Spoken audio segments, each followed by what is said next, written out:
श्री जगदीश प्रसाद गुप्ता छत्तीसगढ़ शासन में chief engineer के पद से रिटायर होने के बाद श्री द्वारिका महाराज स्मृति न्यास के तत्वाधान में श्री द्वारकाधीश एवं बागेश्वर महादेव मंदिर का वर्ष 2005 में अपने पुत्रों इंजीनियर कुंजन गुप्ता एवं इंजीनियर भुवन गुप्ता के सहयोग से अवंती विहार रायपुर छत्तीसगढ़ में निर्माण करवाया। श्रीमद् भागवत कथा, राम कथा, गीता तत्व, वेदांत आदि के तात्पर्य को व्यासपीठ से कहने के कारण संतों द्वारा इन्हें आचार्य श्री जगदीश भी कहा जाता है। अपना संपूर्ण जीवन परमात्मा की सेवा में दिया। उन्होंने परमात्मा भगवान श्री द्वारिकाधीश के दिव्य गुणों और कर्मों को लेकर अभी तक 15 ग्रंथ लिखे हैं, जिन ग्रंथों को भारतवर्ष के जगत गुरु और महापुरुष संतों के द्वारा आशीर्वाद प्राप्त हुआ है। उनके ग्रंथ श्वेताश्वत रूपनिषद, सरलतम बोध के पंचम विचार, विद्या और अविद्या की विवेचना, इसका उद्बोधन सुन रहे हैं आप। श्वेताश्वत रूपनिषद, सरलतम बोध का उद्बोधन सुन रहे हैं आप। हरि ओम।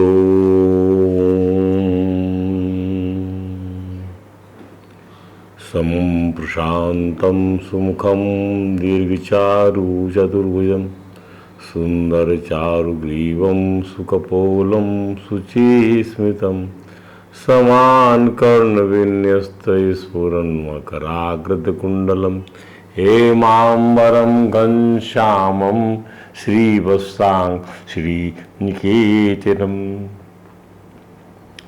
शङ्खचक्रगदा पद्म वनमाला विभूषितं नूपुरैः विलसितपादं कौस्तुभप्रभयायुतं द्युमत्किरीट कटक कटिसूत्रांगयुधं सर्वांगमनोहरं हृदं कृपाप्रसादेक्षणं सुकुमारम् अभिध्यायेत् सर्वांगेषु मनो ददत् वंशी विभूषितकरान् नवनीरदाभात् पीताम्बरात् अरुणबिम्बफलाधरोष्टात् पूर्णेन्दुसुन्दरमुखात् अरविन्दनेत्रात् कृष्णात् परं किमपि तत्त्वमहं न जाने। तप्तकाञ्चन गौरांगी राधे वृंदावनेश्वरी विश्वभानुसुते देवी प्रणमामि हरिप्रिये। गुरुर्ब्रह्मा गुरुर्विष्णु गुरुदेवो महेश्वरः गुरुर्साक्षात् परं ब्रह्म तस्मै श्री गुरुवे नमः। हरे राम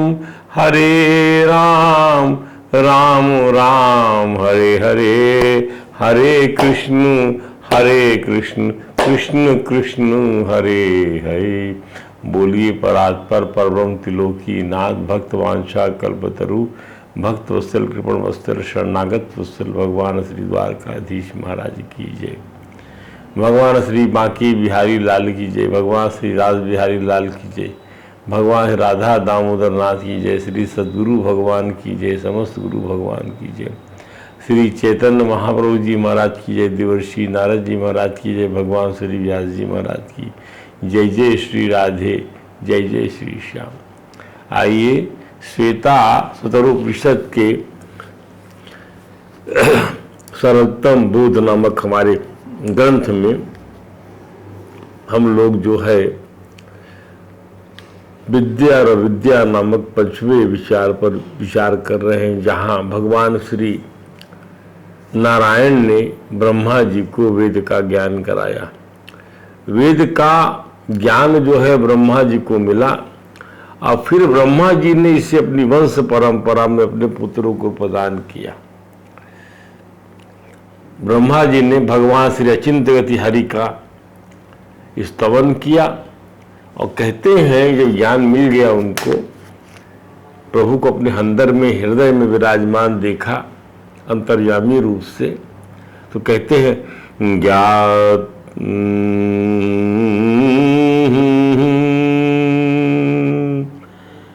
ज्ञातोऽसि मेद्या सुचिराननु देहभाजा न ज्ञायते भगवतो गतिरित्यवद्यम् नान्यत् तदस्ति भगवन्नपि तन्न शुद्धम माया गुण व्यतिकराद दूरु व्यवासी। ज्ञातोसी मैं आज आपको बहुत समय के बाद जान सका हूं। सुचिरात ननु देह भाजम। अहो कैसी दुर्भाग्य की बात है कि देह भाजम माने देहधारी जीव आपके स्वरूप को नहीं जान पाते। न ज्ञाते देह भाजाम न ज्ञाते, जिसको मैं आज जान गया आपके स्वरूप को। भगवतो गतिरित्य वद्यम, भगवान आपके सिवा और कोई वस्तु नहीं है।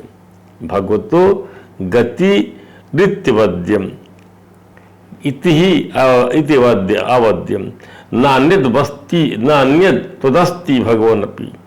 क्योंकि माया के गुणों के क्षुद्ध होने का कारण केवल आप ही अनेकों रूपों में प्रतीत। ये बात भगवान की हमेशा इसको रट लीजिए, घोट लीजिए, हृदय में रख लीजिए कि माया के गुणों के कारण ही भगवान जो है माया अनेक रूपों प्रतीत होते हैं। बहुरूप इवा भाति माया बहुरूपया। रममाणो रममाणो यस अस्याम गुणेषु मम अहमिति मन्यते। इसके गुणों में रमण कर जाता है वह परमात्मा, वह ब्रह्म, वह जीव। परमात्मा तो खैर उससे ऊपर की सत्ता है, नियामक सत्ता है, उससे माया क्या प्रभावित करेगी। पर अंश जो रहता छोटा सा उसको प्रभावित कर लेती है। विराट को प्रभावित करना उसके बस की बात नहीं है। तो ये तो त्वदीय चरणाम्बुज कोश गंधम जिघ्रंति कर्ण विवरई सुतिवात नीतम। ये तू त्वदीय चरणाम्बुज कोश गंध। हे नाथ, हे स्वामिन, जो लोग वेद रूप वायु से लाई हुई आपकी चरण रूप कमल को सुगंध को, वेद क्या करता है? भगवान के चरण कमलों की कोशी गंध को जो है लाता है। श्रवण करें जब उसका तो कर्णपुट से वो ग्रहण होता है। वो वायु जो है गंध ग्रहण होती है श्रवण पुटों के द्वारा। उसे अपने भक्तजनों के हृदय कमल से आप कभी दूर नहीं होते, उस अपने भक्तजनों के हृदय कमल से। और भक्त्या गृहीत चरण पर्याचते शाम नापैषित नाथ हृदयामुरुहा तव पुंसाम। भगवान भक्त जनों के हृदय कमल से आप कभी दूर नहीं होते, क्योंकि वे पराभक्ति रूप डोरी से आपके पाद पद्म को बांध लेते हैं। भगवान को के चरण कमलों को भक्ति की डोर से बांध लिया जाता है। ध्यान दीजिए, जब तक सगुण साकार सविशेष परमात्मा को आप नहीं लाएंगे और निर्विशेष निराकार निर्गुण ब्रह्म में ही आप रटे रह जाएंगे तो आप भगवान की शक्तियों का भान नहीं कर सकते। इसलिए भक्ति जब जीवन में आती है तब जो है आपको सगुण साकार सविशेष परमात्मा की आवश्यकता होती, जो कि भगवान के अवतारों में होता है। इसीलिए भगवान की जो शक्ति वाले जो रूप है वो अलग रहते हैं। विलास शक्ति, वो विला भक्ति की जो भगवान के स्वरूप विलास है वो, और जो भगवान का स्वरूप है वह जो स्वयं सिद्ध है और वह आपके अंतर हृदय में विराजमान रहता है। ध्यान दीजिए, ब्रह्मा जी भगवान नारायण से करते हुए और हम सभी को संदेश देते हैं कि जब तक हम श्री भगवान के अभय चरणारविंदों का आश्रय नहीं लेंगे तभी तक हमें भय, लालसा, शोक, लोक आदि सताते हैं। ध्यान दीजिए, और तभी तक मैं मेरेपन का दुराग्रह बना रहता है। दुख का एकमात्र कारण विपर्यास, जितना भी विपर्यास है अज्ञान का, अपने स्वरूप को न जानने का, वो बना रहता है, क्योंकि ज्ञान ही नहीं हो पाता। आप दूसरी सत्ता को सब कुछ समझ रहता, भय बना रहता है। भयम द्वितीयाभिनिवेशता स्याति सापेतस् विपर्यो। भगवान से विमुख होने पर विपर्यास उत्पन्न हो जाता है, अज्ञान। सत्य को असत्य समझने लग जाते हैं आप, और असत्य को सत्य समझने लग जाते हैं, भय लगता है, सब शोक लगता है और मेरा, और तभी तक मैं मेरे मन का दुराग्रह बना रहता है। तो जो दुख का एकमात्र कारण है मनुष्य इंद्रिय और विषय रूपी माया के प्रभाव से परमात्मा से अपने को अलग समझता है, तभी तक उसकी संचार चक्र की निवृत्ति नहीं हो पाती। परमात्मा से अपने को अलग समझने के फलस्वरूप संसार चक्र की निवृत्ति नहीं हो पाएगी। परमात्मा से एकात्मकता है आपकी, संसार चक्र निवृत्त हो गया, फिर काहे का चक्कर। और तो और जो साक्षात मुनि है वे भी यदि प्रभु की कथा प्रसंग से विमुख रहते हैं तो भी उन्हें संसार में फंसना पड़ता है।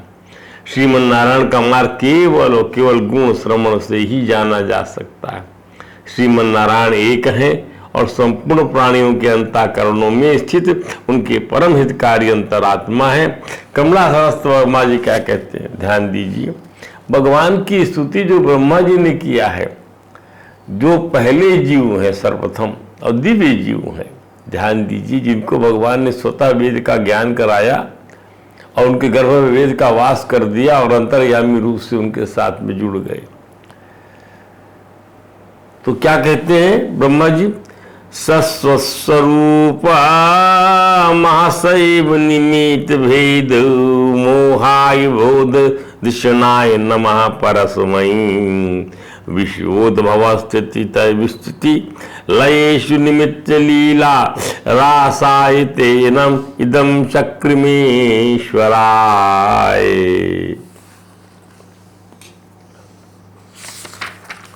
हे परमात्मा, आप सर्वदा अपने स्वरूप की प्रकाश से प्राणियों के भेद भ्रम रूप अंधकार का नाश करते हैं तथा ज्ञान के अधिष्ठान साक्षात परम पुरुष है। मैं आपको नमस्कार करता हूँ। संसार की उत्पत्ति स्थिति संहार के निमित्त से जो माया की लीला होती है वो आपका ही खेल है, अतः मैं आप परमेश्वर को बारंबार नमस्कार करता हूँ। ब्रह्मा जी यथाशक्ति भगवान मधुसूदन की स्थिति के बाद थक कर जब मौन हो गए तब भगवान ने समझ लिया कि ब्रह्मा जी का लोक रत्ना के विषय में कोई निश्चित विचार नहीं है, वो अपसेट है, उदास है। तो ब्रह्मा जी को अपनी गंभीर वाणी से शांत करते कहते, मा वेद गर्भ गास्तंद्री सर्ग उद्यमावहा। हे वेद गर्भ गास्तंद्री, तुम विषाद के वशभूत हो, आलस्य ना करो और सृष्टि तक उद्यम में तत्पर हो जाओ। तन्मया पादितम ह्याग्रे यन्मां प्रार्थयते भवान। तुम उससे जो कुछ चाहते हो उसे तो मैं पहले ही कर चुका हूं, एक बार फिर तब करो। एक बार फिर तब करो, भागवत ज्ञान का अनुष्ठान करो। उनके द्वारा तुम सब लोगों को स्पष्टतः अपने अंतःकरण में देखोगे। मैंने ब्रह्मा को उस समय तक ब्रह्म ज्ञान नहीं हुआ था, फिर कहा तब करो ज्ञान, भागवत ज्ञान का अनुष्ठान करो। फिर अपने हृदय में ही तुम ही पृथ्वी बन जाओगे, तुम ही जल बन जाओगे, तुम ही अग्नि हो, तुम क्या नहीं हो। ध्यान दीजिए, तन्मया पायितम ह्यग्रे, मैं सब कुछ बना के पहले से रख दिया हूं, पर तुम समझ नहीं रहे हो। एक बार तुम फिर करो, तब तुम लोगों को स्पष्ट अपने अंतःकरण में देखोगे, अर्थात मुझ परमात्मा को अपने अंतर में देखोगे तो आपकी इंद्री जो है प्रकाशमान हो जाएगी, वहां कोई भी किस्म का विपर्य नहीं रहेगा। ब्रह्मा जी को भगवान ने वेद गर्भ का संबोधन दिया, जिसका अर्थ यही है कि ब्रह्मा जी के गर्भ में वेद का ज्ञान भरा हुआ है। ब्रह्मा जी के चार मुखों का यही अर्थ है, चारों दिशाओं में उन्हें वेदांत ज्ञान के रूप में साक्षात श्रीमन नारायण के दर्शन करना है। श्रीमन नारायण के दर्शन, श्रीमन नारायण के दर्शन, श्रीमन नारायण के दर्शन, श्रीमन नारायण, चौदुखी चौदिशी नारायण के दर्शन करना चतुर्मुख करते हुआ।